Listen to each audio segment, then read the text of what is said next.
Courtrooms are often places of deep emotion and unforgettable moments. These cases show the pain, anger, and heartbreak that crimes leave behind. They expose the lasting scars on victims, families, and communities. Each trial reveals how justice seeks to bring balance, even in the face of unimaginable tragedy. Get everything set for the most intense courtroom moments ever witnessed. Chad Dorman's case shocked the nation with its sheer cruelty and premeditation. In June 2024, the quiet community of Monroe Township, Ohio, was rocked by the news of a father who murdered his 3 sons, ages 3, 4, and 7, in cold blood. This was no spur-of-the-moment crime. Dorman admitted in court that he had planned the murders for months. On that fateful day, he carried out his horrific plan with a rifle, turning a family home into a scene of unimaginable horror. The events unfolded when Dorman lined his sons up outside their house. He shot them one by one as they stood helpless, too young to comprehend the danger they faced. In a desperate attempt to save his life, the youngest son managed to escape into a nearby field. Tragically,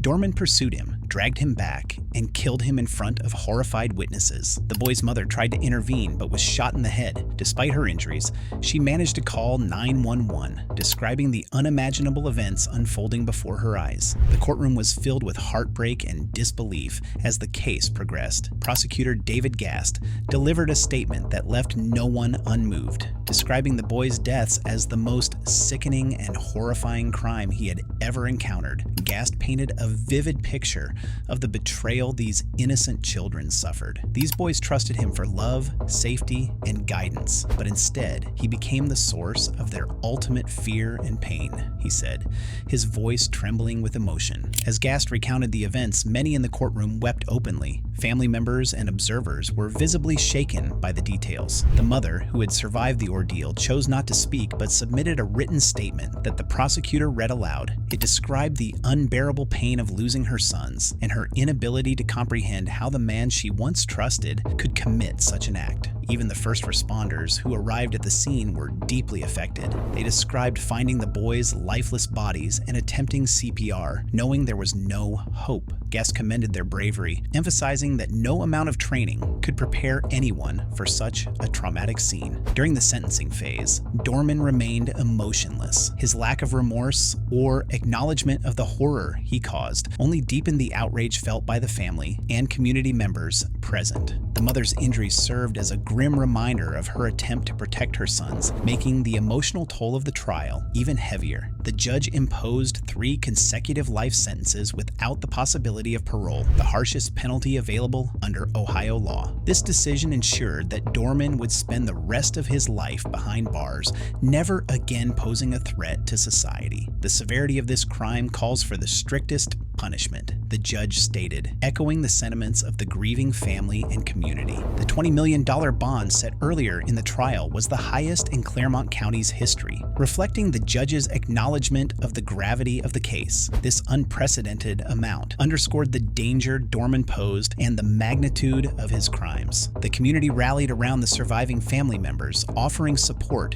and holding vigils to honor the 3 boys. Their tragic deaths served as a sobering reminder of the potential for evil to lurk within seemingly ordinary lives. Many in the community expressed frustration, questioning how such a premeditated act could go unnoticed during the months of planning Dorman admitted to. Law enforcement and social services also faced scrutiny, with calls for better intervention and monitoring systems to prevent similar tragedies in the future. Advocates for child safety push for reforms, emphasizing the importance of vigilance in identifying signs of potential abuse or neglect. For the victim's mother, the pain is unending. Her statement during the sentencing reflected a mixture of grief, anger, and longing. They were my world, my everything. No punishment will ever bring them back, but at least he will never hurt anyone else, she wrote. In 2023, a devastating DUI crash shook Rock Hill, South Carolina, when Cassie Cunningham, under the influence of alcohol and marijuana, caused the death of 22-year-old Kristen Knight. Kristen,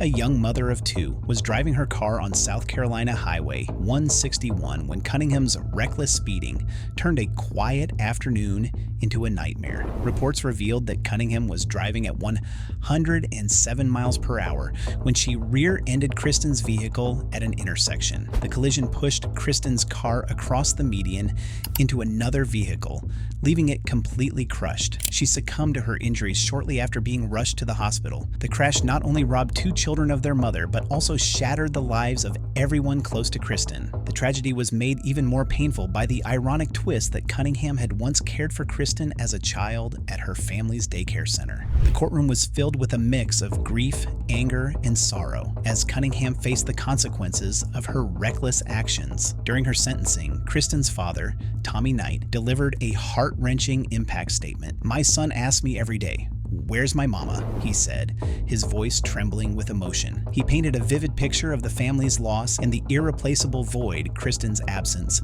had created. Kristen's pregnant girlfriend, who had witnessed the crash, also spoke through tears. "I held him on the ground while he was dying," she said, recounting the traumatic moment she could never forget. Cunningham, visibly shaken, addressed Kristen's family with a tearful apology. She expressed deep remorse, saying, "Kristen was one of the children I once cared for. I will carry that memory with me for the rest of my life." She went on to promise that she would dedicate her life to spreading awareness about the dangers of impaired driving.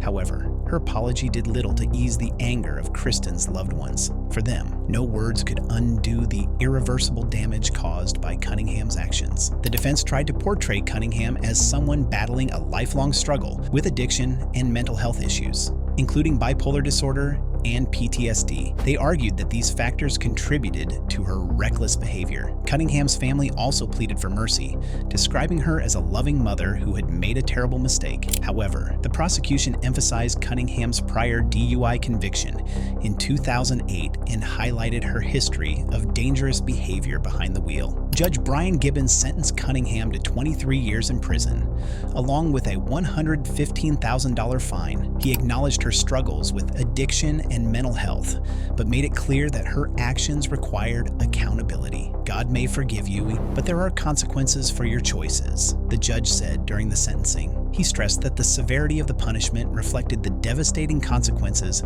of her recklessness. Kristen's family expressed mixed feelings about the sentence. While some found solace in the fact that justice was served, others felt that no punishment could truly make up for the loss of Kristen's life. "She didn't just take my daughter. She took a mother, a sister, and a friend," Kristen's mother said, her voice filled with pain. The tragedy sparked conversations about impaired driving and the importance of stricter enforcement of DUI laws. Advocates for road safety highlighted the need for better resources to help individuals struggling with addiction before their actions lead to irreversible harm. Kristen's family vowed to honor her memory by raising awareness about the dangers of reckless driving. Cunningham's case also underscored the need for more stringent measures to prevent repeat offenders from endangering lives. Her previous DUI conviction had resulted in only minor penalties, raising questions about whether stricter intervention at that time could have prevented this tragedy. For Kristen's children, the loss is immeasurable. Her father described how they often ask when their mother will come home, a question that breaks his heart every time. He pledged to keep her memory alive, ensuring her children would always know how much she loved them.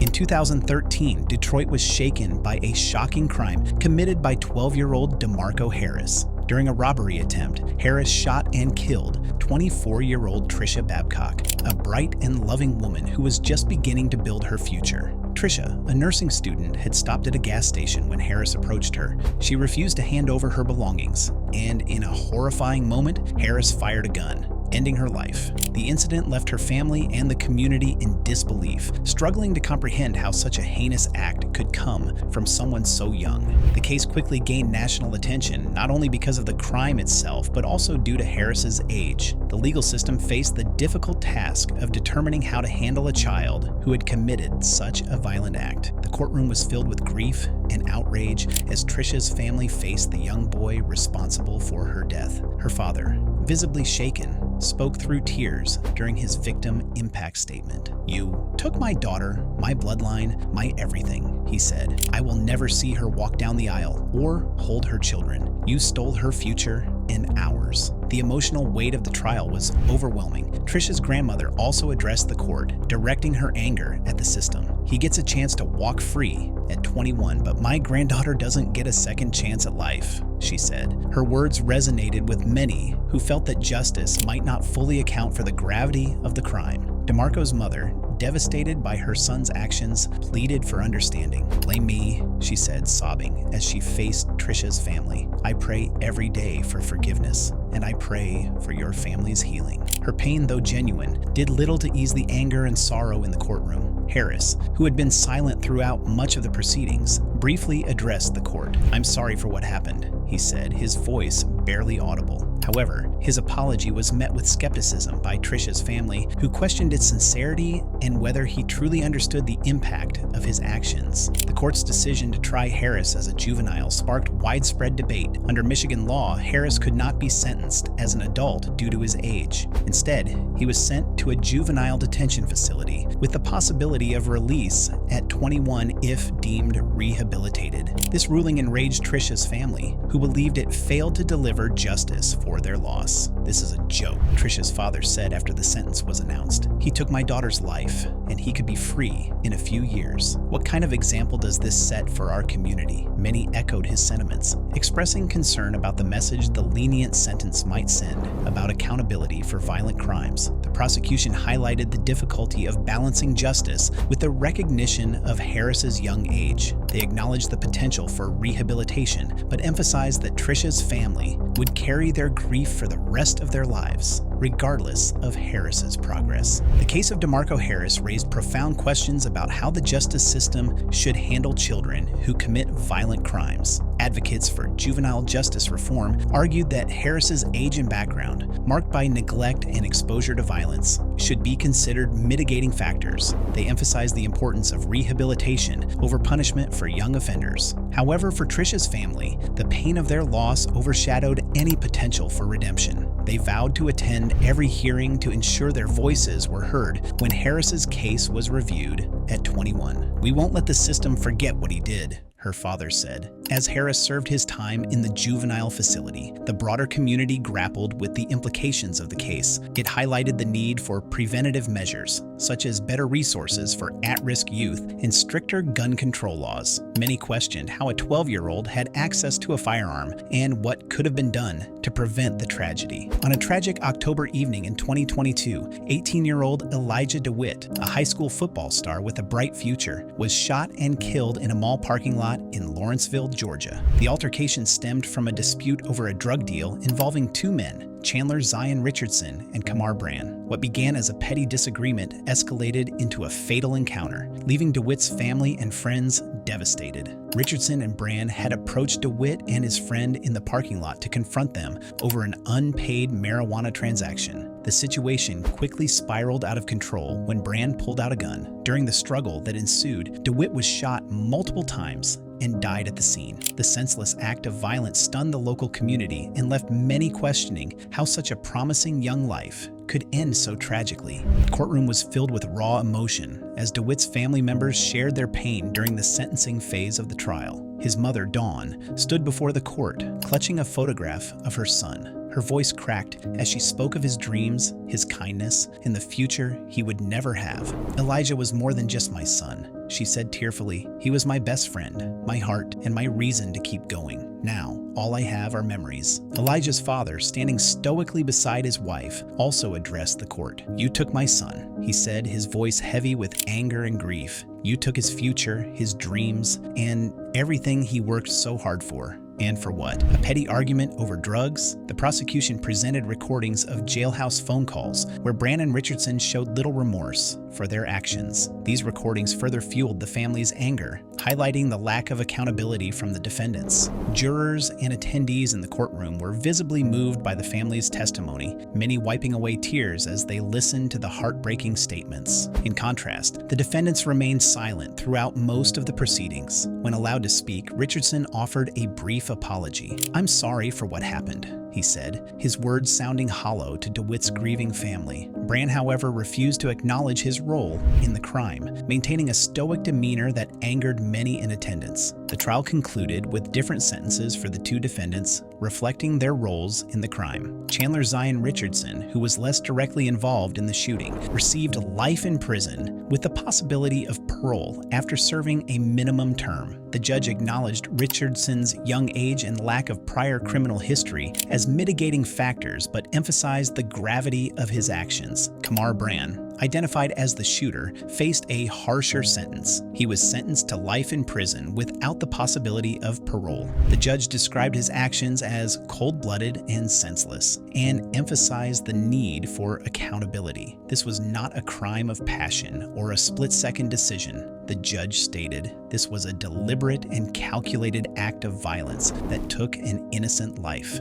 The divided sentencing left DeWitt's family with mixed emotions. While they expressed relief that Bran would never walk free, they voiced concerns about Richardson's potential for parole. Elijah doesn't get a second chance at life, Dawn said. Why should they? Elijah DeWitt's death was a stark reminder of the consequences of violence and the pervasive issues surrounding youth involvement in drugs and crime. His story resonated deeply within the community, leading to calls for greater support systems for at-risk youth and increased security measures at public venues. In the aftermath of the trial, DeWitt's family established a scholarship fund in his name to honor his passion for football and education. We want Elijah's memory to inspire others to pursue their dreams and stay on the right path, Dawn said. The case also prompted discussions about sentencing disparities and the challenges of balancing justice with the potential for rehabilitation. Richardson's sentence sparked debate among legal experts and the public, with some arguing that his age and remorse warranted the possibility of parole, while others believed his involvement in such a heinous crime should result in a harsher penalty. In 2013, a violent altercation led to the murder of Mr. English and the severe injury of Mr. Fisk. Justin Chapman, then 17, was at the center of this tragic incident, which unfolded during a robbery attempt gone wrong. The case shocked the local community, as the details revealed the devastating consequences of Chapman's actions. On the fateful day,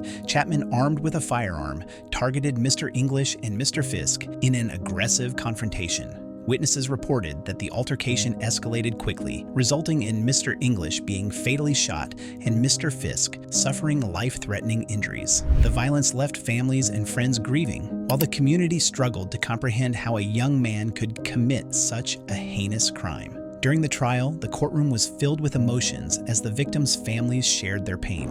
Mr. English's family gave heart-wrenching impact statements describing the depth of their loss. His wife, holding back tears, spoke about the void left in their lives. He was a loving husband and father, she said. Every day without him feels like a struggle to breathe. Mr. Fisk, who survived the encounter, also addressed the court, sharing the physical and emotional toll the attack had taken on him. I'll never be the same, he said. The scars on my body are a constant reminder of that day, but the emotional scars cut even deeper. The prosecution highlighted Chapman's lack of remorse as a key aspect of their argument. They presented evidence, including recordings and testimonies, to demonstrate that Chapman had shown no regret for his actions. This was not an impulsive mistake, the prosecutor argued. This was a deliberate act of violence fueled by greed and a complete disregard for human life. The defense attempted to shift the narrative, citing Chapman's troubled upbringing and lack of support as factors that contributed to his actions. They argued that his age and background should be considered in the sentencing. However, the prosecution countered by emphasizing the gravity of the crime and the impact on the victims' families. As the trial came to a close, the judge addressed Chapman directly. "Your actions have left a permanent mark on this community," the judge said sternly. "You took a life and forever altered another. The consequences of your choices extend far beyond this courtroom." Chapman was sentenced to 35 years to life in prison, with eligibility for parole, after serving the mandatory minimum. The sentence reflected the severity of the crime and the need for accountability, while also leaving a room for potential rehabilitation in the future. The judge noted that this balance was intentional, recognizing the potential for change while ensuring justice for the victims and their families. The courtroom was silent as the sentence was read, with many reflecting on the weight of the decision. For the families of Mr. English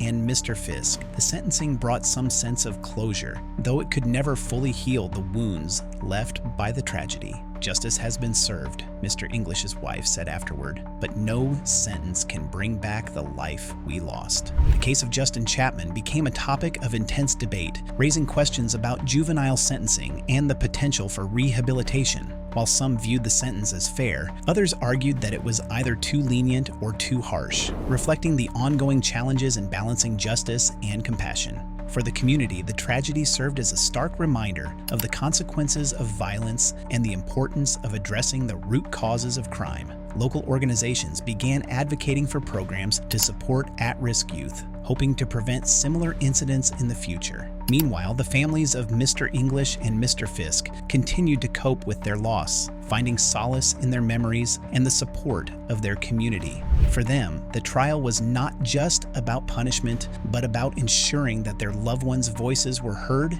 and their stories remembered. In 2016, Akira McCrae, a 22-year-old man, was convicted of second-degree murder for the killing of Kenetta Barnes, a mother of 7. The tragedy unfolded during a heated domestic dispute, leaving the community of Pontiac, Michigan, reeling. McCrae's actions resulted in an unimaginable loss for the Barnes family, as their loved one was taken from them in a moment of senseless violence. The incident occurred during an argument between McCrae and Barnes, who had reportedly been in a relationship. Tensions escalated to the point where McCrae fatally shot Barnes in front of her children. One of her daughters was also injured but survived the attack. The brutal nature of the crime shocked those who knew Barnes, a devoted mother whose life revolved around her family. The trial brought raw emotions to the forefront as Barnes's family faced the man who had shattered their lives. The courtroom was packed with her loved ones, each grappling with the enormity of their loss. During the sentencing hearing, Barnes's children and relatives delivered impact statements, painting a vivid picture of her life and the void left in her absence. Her eldest daughter, holding back tears, described the devastation of losing her mother.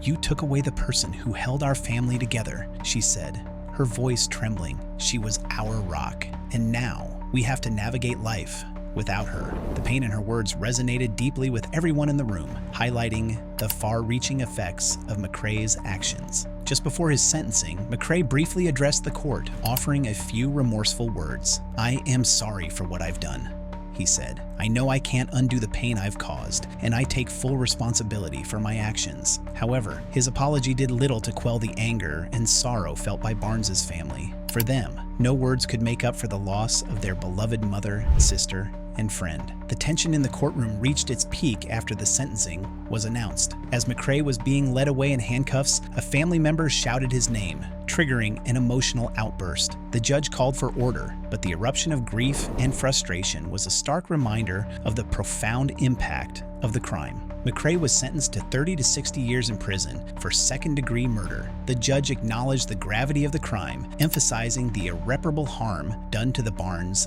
family. "Your actions have deprived a family of their mother and left a lasting scar on this community," the judge said during sentencing. "This punishment reflects the seriousness of your crime and the need for accountability." For Barnes's family, the sentencing provided some measure of justice, though it could never bring back their loved one. Speaking outside the courtroom, her brother expressed mixed emotions. "We're grateful for the sentence, but it doesn't ease the pain," he said. "Our family will never be the same without Kenetta." The case also sparked conversations about domestic violence and the need for better support systems for victims. Community leaders called for increased awareness and resources to prevent similar tragedies, highlighting the importance of addressing the root causes of such violence. In the years following the trial, Barnes's children have worked to honor their mother's memory, leaning on one another for strength. They have shared stories of her kindness, resilience, and love, ensuring that her legacy lives on. "She was the kind of person who would give you the shirt off her back," her daughter said. "We want to carry that spirit forward and make her proud." While McCrae serves his sentence, the Barnes family continues to heal, drawing support from their community and each other. The courtroom drama may have ended, but the emotional journey for those left behind is ongoing. For them, justice was served, but the scars of that fateful day will remain forever. Courtrooms expose the raw emotions and devastating consequences of crime, reminding us of the weight of justice. These cases reveal the lasting scars left on families and communities while raising profound questions about humanity and accountability. As we reflect on these chilling moments, we are reminded of the fragile balance between justice and compassion in the pursuit of truth.